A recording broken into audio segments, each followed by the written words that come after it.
Bismillahirrahmanirrahim. Assalamualaikum warahmatullahi wabarakatuh. Apa kabarnya anakku sekalian? Semoga selalu dalam keadaan sehat walafiat. Insya Allah pada pertemuan kali ini kita akan melanjutkan kembali materi yang minggu lalu, yaitu mengenai kesetimbangan kimia dan pergeseran kesetimbangan.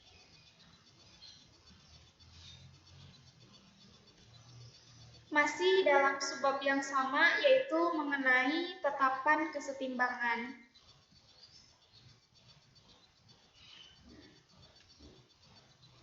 Nah, yang pertama yang akan kita pelajari pada pertemuan kali ini yaitu mengenai tetapan kesetimbangan tekanan parsial. Setelah minggu lalu, minggu yang sebelumnya, kita mempelajari tetapan kesetimbangan KC. Sekarang kita akan mempelajari tetapan kesetimbangan tekanan parsial. Nah, tetapan kesetimbangan untuk sistem kesetimbangan gas selain dapat ditentukan berdasarkan konsentrasi atau KC yang kemarin sudah kita pelajari, ternyata dapat juga dinyatakan berdasarkan tekanan parsial gas. Tetapan kesetimbangan yang berdasarkan tekanan parsial gas ini disebut sebagai tetapan kesetimbangan tekanan parsial gas atau dinyatakan dengan Kp.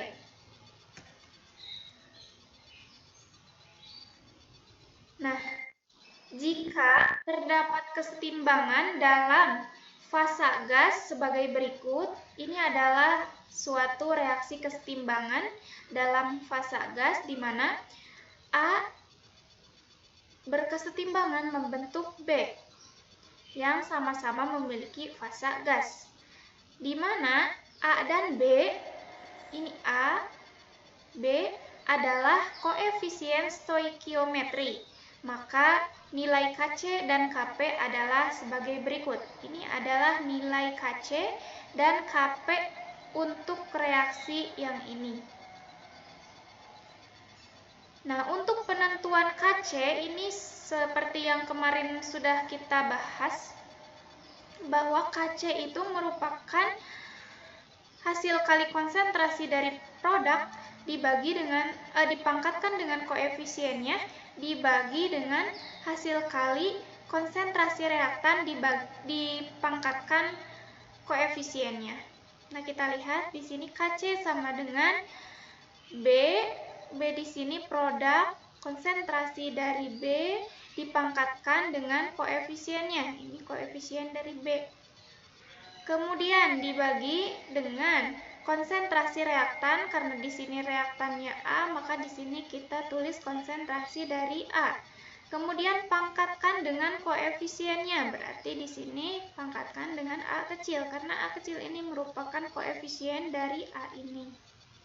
Kemudian bagaimana kalau kita ingin menentukan Kp dari reaksi kesetimbangan yang ini? Maka Kp sama dengan tekanan parsial B, nah berarti sama saja dengan Kc. Bedanya di sini ditambahkan P. P di sini artinya tekanan parsial dari B. Kenapa di sini ditulis B? Karena untuk penentuan Kp ini sama dengan penentuan Kc, yaitu tekanan parsial produk dipangkatkan dengan koefisien dibagi dengan tekanan parsial reaktan, sama-sama dipangkatkan dengan koefisiennya. Nah, kita lihat Kp di sini sama dengan tekanan parsial B. Kenapa B? Karena di sini B merupakan produk. Kemudian pangkatkan dengan koefisien dari B ini, yaitu B kecil ini, dibagi dengan tekanan parsial A. Kenapa A? Karena A di sini merupakan reaktan.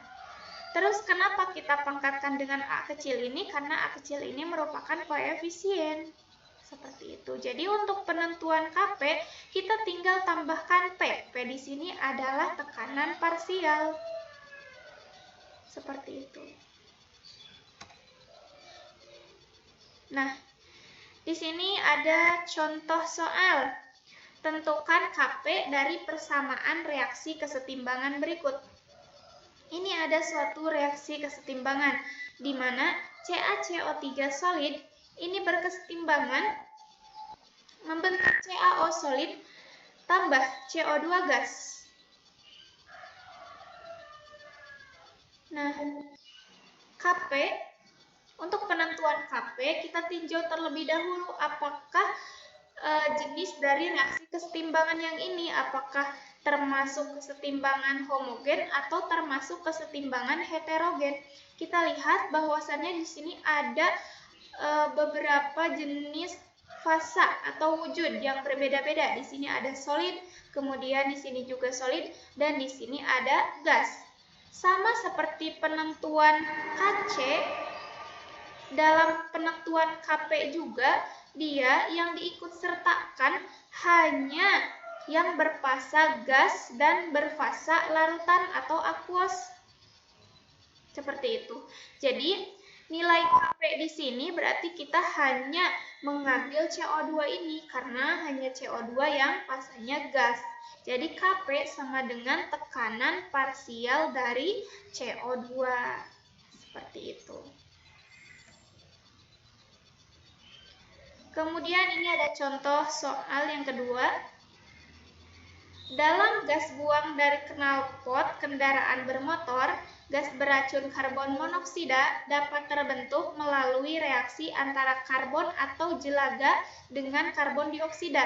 Dan ini adalah reaksinya, di mana C dalam bentuk solid tambah CO2 dalam bentuk gas ini menghasilkan 2CO dalam bentuk gas. Bila tetapan kesetimbangan Kp untuk reaksi di atas pada 900 derajat Celcius adalah 1,0, nah ini diketahui Kp-nya. Hitunglah tekanan parsial CO pada kesetimbangan. Nah, karena di sini kita tidak diketahui berapa tekanan parsial dari masing-masing komponen reaksi ini, maka kita misalkan pada reaksi setimbang PCO2 yang ini CO2 sama dengan X dan PCO sama dengan 2X. Kenapa di sini X? Kenapa di sini 2X? Karena kita lihat dari koefisiennya. CO2 di sini koefisiennya 1, sedangkan CO di sini koefisiennya 2. Maka untuk CO2 kita misalkan dengan X dan untuk PCO kita misalkan dengan 2X. Bagaimana penentuan Kp-nya? Nah, untuk Kp sama seperti tadi, yaitu tekanan parsial produk dibagi dengan tekanan parsial reaktan, terus dipangkatkan dengan koefisiennya. Karena di sini ada satu fasa yang solid atau padat, jadi yang ini, yang C ini tidak dibawa dalam penentuan Kp. Jadi dalam penentuan Kp kita ambil yang fasanya gas saja. Berarti yang fasanya gas di sini ada produknya CO. Maaf.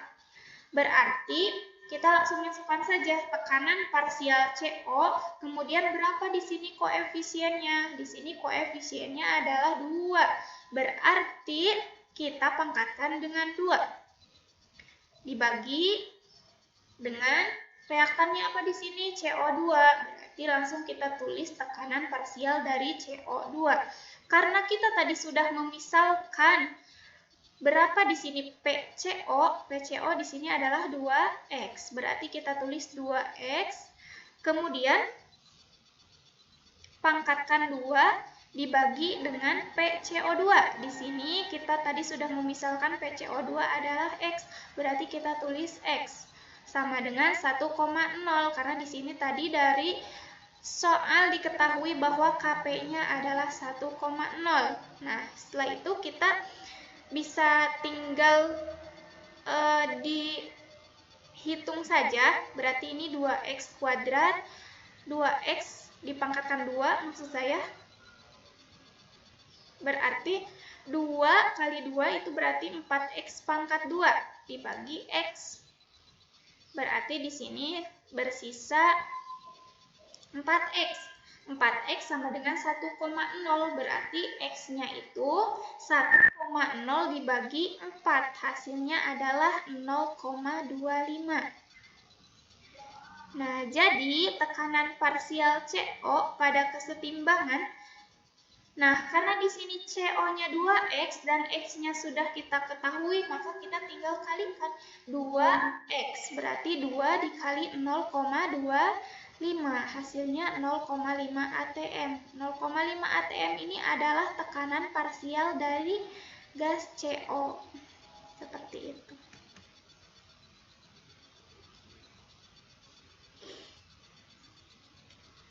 Kemudian ini ada contoh soal nomor 3. Jika natrium bikarbonat dipanaskan menurut reaksi. Nah, ini adalah reaksi pemanasan natrium bikarbonat. 2NaHCO3 solid berkesetimbangan Na2CO3 solid ditambah CO2 gas ditambah H2O gas. Kita lihat lagi dari persamaan reaksinya, bahwasannya ini merupakan reaksi kesetimbangan yang sifatnya heterogen karena di sini ada beberapa wujud gas. Di sini wujud zat. Di sini ada solid, kemudian gas. Nah, ternyata tekanan total saat setimbang ini 0,04 atm. Hitung harga Kp.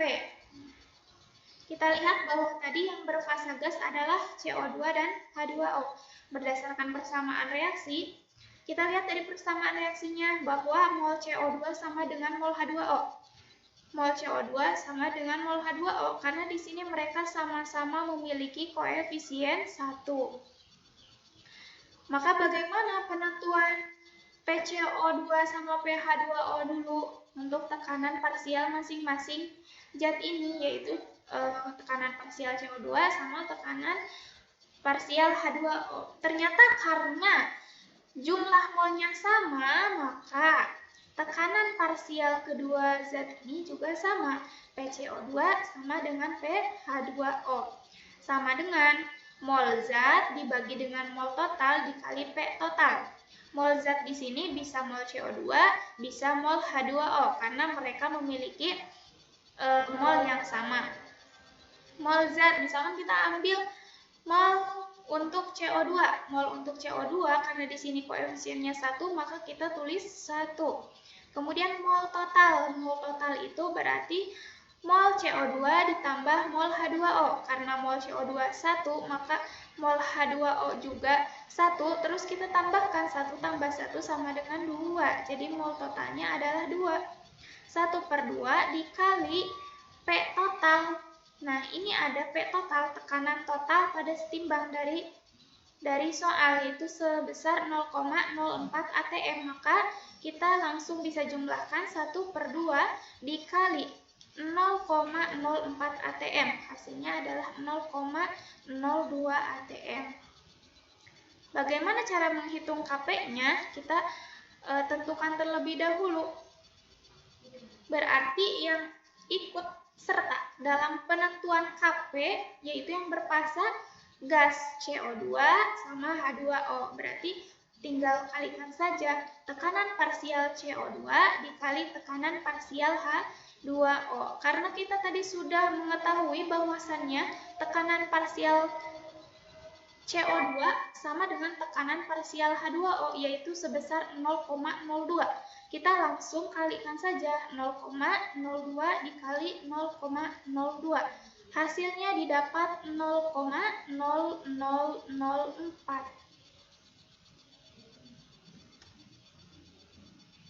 Nah, untuk selanjutnya kita akan mempelajari hubungan antara Kc dengan Kp. Nah, di sini ada hubungan antara Kc dengan Kp di mana Kp sama dengan Kc RT pangkat delta N. Nah, Kp itu tadi tetapan kesetimbangan parsial, kemudian Kc juga tetapan kesetimbangan, tapi ditentukan dengan konsentrasi. Kemudian R, apa itu R? R adalah tetapan gas ideal. Tetapannya itu sebesar 0,082 liter ATL, mol pangkat 1, Kelvin pangkat min 1. Sedangkan T di sini adalah suhu. Suhunya dalam bentuk Kelvin. Kemudian delta N itu jumlah koefisien zat-zat hasil reaksi dikurangi koefisien zat-zat reaksi, atau jumlah koefisien produk dikurangi dengan jumlah koefisien reaktan. Nah, untuk memahami hubungan antara Kc dan Kp, kita langsung saja ke contoh soal. Di sini contoh 1, untuk reaksi kesetimbangan PCl5 gas berkesetimbangan PCl3 gas ditambah Cl2 gas. Harga Kc pada suhu 191 derajat Celcius yaitu 3,26 kali 10 pangkat min 2. Tentukan harga Kp pada suhu tersebut. Nah, dari soal kita ketahui R-nya bahwa karena R itu ketetapan yaitu sebesar 0,082. Kemudian T-nya kita ketahui 191 derajat Celcius, kita rubah ke Kelvin dengan cara ditambahkan 273. Hasilnya 464 Kelvin. Kemudian delta N-nya, delta N ini karena tadi jumlah koefisien produk dikurangi jumlah koefisien reaktan. Di sini kita jumlahkan terlebih dahulu koefisien produknya. PCl dia koefisiennya PCl3 di sini koefisiennya 1. Dan Cl2 dia memiliki koefisien 1 juga sama. Berarti 1 tambah 1 ini hasilnya 2. Kemudian dikurangi jumlah koefisien dari reaktan. Reaktan di sini yaitu PCl5, dia memiliki koefisien 1. Berarti 2 dikurangi 1, hasilnya adalah 1 delta N-nya. Terus kita masukkan ke rumus hubungan antara Kc dan Kp, di mana Kp ini Kp sama dengan Kc dikali RT pangkat delta N. Kita tinggal masukkan. Kc-nya tadi sudah diketahui dari soal. Kc sama dengan 3,26 kali 10 pangkat min 2 dikali R-nya berapa? Tinggal masukkan 0,082 dikali T-nya 464 Kelvin. Delta N-nya 1. Nah, didapatlah hasil 1,24.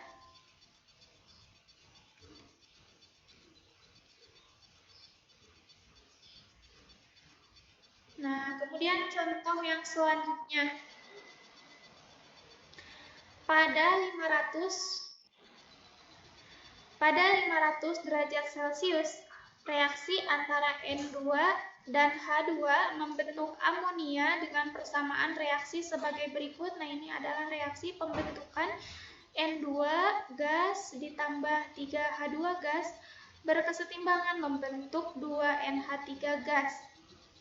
Jika reaksi ini memiliki Kc 6,0 kali 10 pangkat min 2, berapakah nilai Kp reaksi ini? Nah, kita jawab, semua komponen reaksi berwujud gas, sehingga rumusan Kp sama dengan Kc RT delta N dapat diterapkan dalam penentuan Kp. Nah, seperti itu. Untuk persamaan reaksi di atas, delta N-nya berarti kita lihat berapa koefisien dari produk.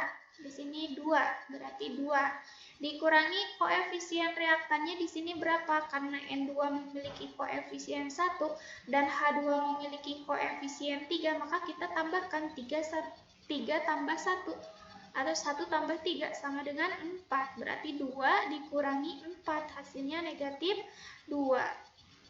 Nah, kemudian pada reaksi ini juga Kc-nya tadi diketahui di soal, yaitu sebesar 6,0 kali 10 pangkat min 2. Kemudian T-nya atau suhunya di sini kan 500 derajat Celcius. Kemudian kita rubah dalam bentuk Kelvin. ditambah 273, hasilnya 773. Dan R-nya adalah suatu ketetapan gas ideal, yaitu 0,082 atau 0,0821 liter ATM mol pangkat min 1 Kelvin pangkat min 1. Maka kita tinggal masukkan saja karena semuanya sudah lengkap, jadi kita masukkan ke hubungan rumus hubungan antara KC dan KP, di mana KP ini sama dengan KC RT pangkat delta N. KC-nya tadi diketahui 6,0 kali 10 pangkat min 2, kemudian dikali R 0,0821 dikali 773, pangkatkan dengan delta N. Delta N-nya negatif 2. Nah, didapatlah hasil 1,5 kali 10 pangkat min 5 untuk KP-nya. Kemudian yang selanjutnya yaitu kesetimbangan disosiasi. Nah, disosiasi ini adalah penguraian suatu zat menjadi zat lain yang lebih sederhana. Kesetimbangan disosiasi adalah reaksi kesetimbangan dari reaksi penguraian gas. Besarnya bagian yang terdisosiasi dinyatakan oleh derajat disosiasi atau alfa, yaitu perbandingan antara jumlah zat yang terdisosiasi dengan jumlah zat mula-mula. Secara matematis dinyatakan alfa sama dengan mol zat terurai dibagi dengan mol zat mula-mula. Kita langsung saja ke contoh soal. Perhatikan beberapa reaksi kesetimbangan berikut. Ini ada reaksinya. Kemudian manakah yang termasuk reaksi kesetimbangan disosiasi? Kita lihat lagi. Pengertian dari disosiasi ini adalah penguraian zat menjadi zat lain yang lebih sederhana, atau reaksi kesetimbangan dari reaksi penguraian. Jadi intinya reaksi kesetimbangan disosiasi ini adalah suatu reaksi penguraian suatu gas menjadi bentuk yang lebih sederhana. Nah, kita tinjau dari macam-macam dari beberapa jenis reaksi ini. Yang pertama, reaksi yang A, PCl3 gas tambah Cl2 gas berkesetimbangan PCl5 gas. Kira-kira ini merupakan reaksi penguraian atau bukan? Nah, jelas bukan ya, karena di sini juga terdapat reaksi seperti reaksi pembentukan, jadi bukan penguraian. Di sini PCl3 ditambah Cl2 membentuk PCl5. Ini adalah reaksi pembentukan PCl5. Kemudian kita tinjau yang persamaan reaksi B. 2HI gas berkesetimbangan H2 gas tambah I2 gas. Nah, gas HI ini dia terurai menjadi H2 dan I2, berarti dia termasuk reaksi kesetimbangan disosiasi karena di sini terdapat penguraian gas HI menjadi unsur-unsur yang lebih sederhana, yaitu menjadi senyawa yang lebih sederhana, yaitu H2 dan I2.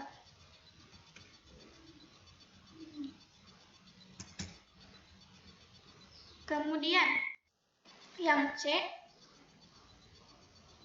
N2O4 gas berkesetimbangan 2NO2 gas. Ini juga merupakan reaksi penguraian, yaitu N2O4 terurai menjadi senyawa yang lebih sederhana, yaitu 2NO2 gas. Berarti ini juga termasuk reaksi kesetimbangan disosiasi. Kemudian reaksi yang D, yaitu 4HCl ditambah O2 berkesetimbangan H2O gas 2Cl2 gas di sini. Nah, kita tinjau bahwasannya ini bukan reaksi penguraian, tapi lebih ke reaksi substitusi atau penggantian. Kemudian yang E, 2NH3, dia berkesetimbangan N2 gas 3H2 gas.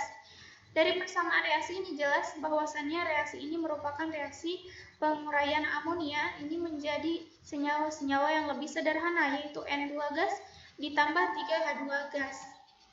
Nah, jadi jawabannya reaksi yang termasuk reaksi kesetimbangan disosiasi adalah B, kemudian C, kemudian E.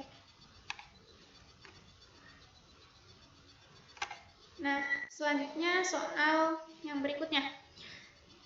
Diketahui reaksi kesetimbangan. Ini ada reaksi kesetimbangan disosiasi, di mana 2 HI gas berkesetimbangan ini terurai menjadi senyawa yang lebih sederhana, yaitu H2 gas ditambah I2 gas.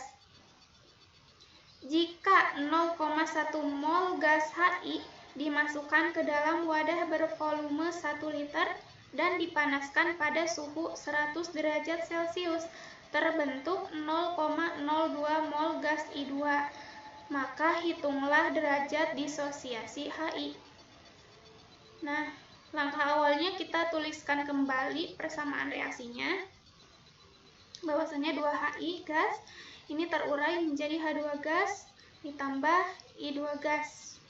Dari soal kita ketahui bahwa terdapat 0,1 mol gas HI. Ini berarti mol awal atau mula-mula. Terdapat 0,1 mol gas HI. Kemudian terbentuk 0,02 mol gas I2. Berarti di sini dalam reaksi kesetimbangan dia terbentuk sebanyak I2 ini terbentuk sebanyak 0,02 mol. Nah, mol HI yang terurai berarti berapa saat reaksi di sini? Saat reaksi, karena di sini 0,02 berarti otomatis I2-nya plus 0,02 dan H2-nya plus 0,02. Kemudian berapa mol HI? Mol HI yang terurai berarti karena di sini koefisiennya 2, berarti kita tinggal kalikan 2 dikali 0,02, hasilnya adalah 0,04. Kemudian mol HI mula-mula yaitu 0,1 mol. Maka untuk menghitung derajat disosiasi atau alfa, kita tinggal mol yang terurai dibagi dengan mol awal. Mol yang terurainya yaitu 0,04 mol dibagi dengan 0,1 mol, hasilnya 0,4. Atau alfa juga di sini ada rumus yang lain yaitu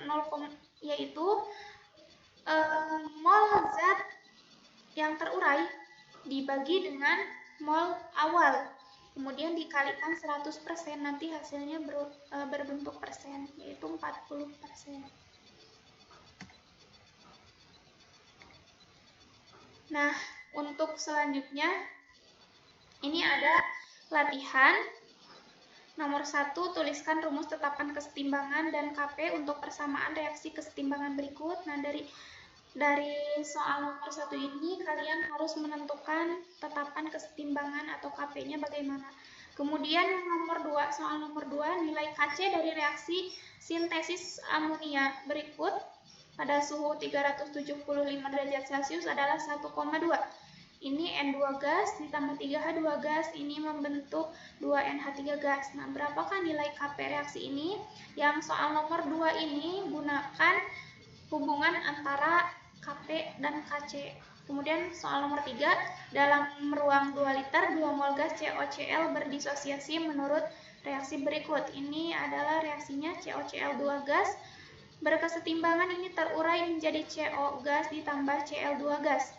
Bila terbentuk 1 mol gas CO, tentukan besarnya derajat disosiasi. Ini soal derajat disosiasi. Silahkan kalian kerjakan di buku catatan, nanti dikumpulkan.